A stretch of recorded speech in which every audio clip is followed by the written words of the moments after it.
The first ever surviving work of written literature, the Epic of Gilgamesh, dealt with the theme of loss, mortality, and loneliness.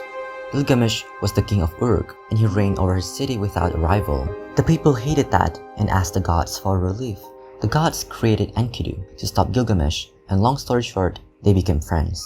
The two became really close, and one day, Enkidu had to die because some selfish goddess couldn't take no for an answer when she wanted Gilgamesh as her husband. Enkidu slowly perished, and Gilgamesh, the king who could conquer men and monsters, couldn't stop his friend from dying. Gilgamesh realized that even with his superhuman abilities and dominion over thousands, he is essentially alone in the world. The epic was written thousands of years before the present time, but one of the themes that seem all too familiar to us is loneliness. It sucks, it's painful, you don't want it, I don't want it. It's the first negative thing that is mentioned in the Bible. It's in the first surviving work of written literature, and the UK even appointed a ministerial lead for loneliness. But what is loneliness? Well, Wikipedia says that loneliness is an unpleasant emotional response to perceived isolation. But it's different from solitude, since solitude is just simply being apart from others. And loneliness is subjective because you won't necessarily feel lonely when you're alone, and you can be lonely even with other people. While solitude, isolation, and being alone are objective states of being. Simply put, if you think you are lonely, then you are lonely. It's the experience of feeling unseen. It's more than just wanting company. It's emptiness, the feeling of being cut off or alienated from other people.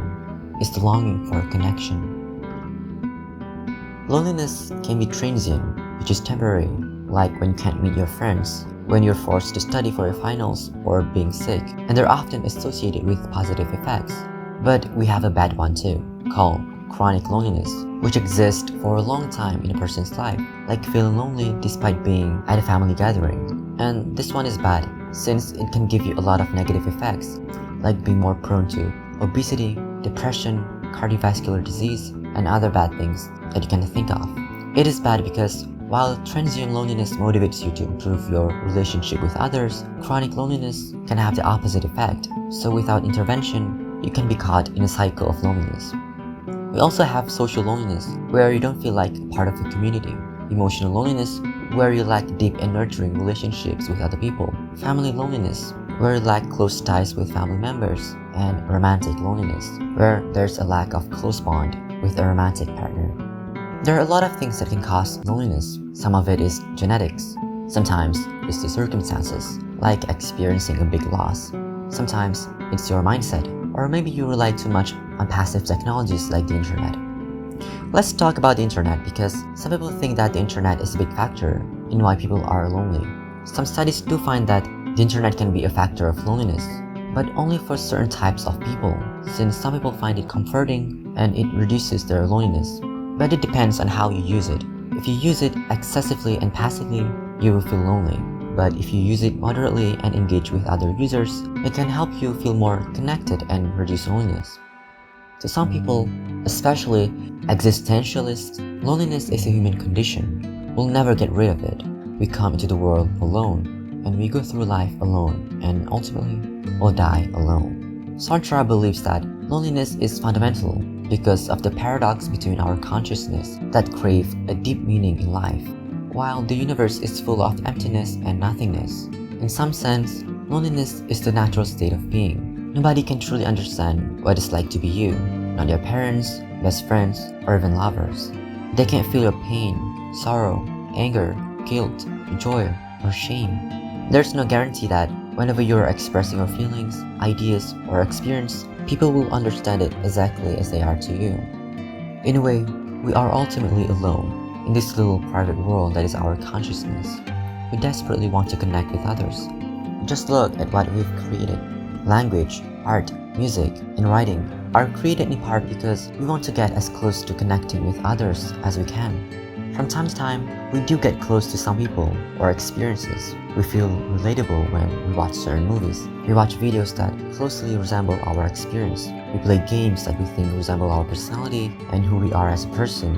And we watch creators that make us feel comfortable and relatable. That's why people love seeing celebrities that are relatable. It shows that they're just normal people trying to get by, and in a way, It makes us feel less alone in the world knowing that other people go through what we go through. But it is never complete, a fleeting moment. We only get a glimpse of what it is to be them, and them, us. Some people might self-isolate to protect themselves and to prevent hurting others. Arthur Schopenhauer used hedgehogs to visualize this, calling it the hedgehog's dilemma. In cold weather, a group of hedgehogs seeks to move closer to share heat, but they have to keep their distance to avoid hurting others with their sharp spines. So, even though they share the need to be close, they can't make it happen because of reasons they cannot avoid. Schopenhauer says that human intimacy cannot happen without mutual harm. So we have to create a proper distance to tolerate one another, and we do this by being polite and having good manners. Loneliness is described as social pain. They are meant to warn us about isolation and motivate us to seek social connections. Throughout our history, connection and social cooperation is vital for survival. So it makes sense that this feeling would have evolved in us, just like hunger. But when we are hungry, we seek food to satisfy our needs. But for loneliness, it's not as easy, since we need a connection that is quite abstract, and it's not food that is easy to acquire and consume. It's not quantitative, and establishing and maintaining a satisfying relationship requires work and knowledge. The connection must be meaningful, not just present. The pain of not being able to fully connect with people can be incredibly sad, but it's also beautiful. It means that in a way, we're special. No one can see the world as you do. No one in the past or the future can be like you. You are unique to the time and space that you live in and the experience that you go through. Even if there are people who look the same as you in the past, present, or future, they're still not you. Even twins are not the same. You are unique. But there's a double-edged sword.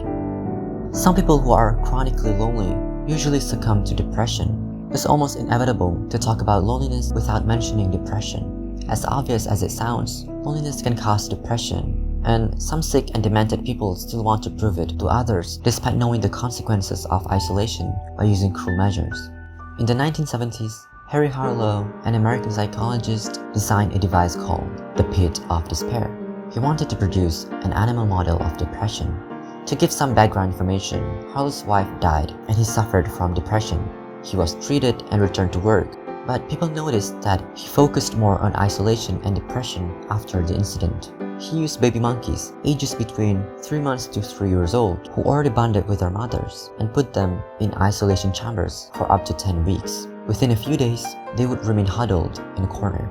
Yeah, his wife died and he got depressed, but does this give him the right to do this? Hell no. Let's not talk about the process, since it would be too depressing, and I don't want this video to violate the already weird YouTube guidelines. I'd like to include it here, but you can read it yourself.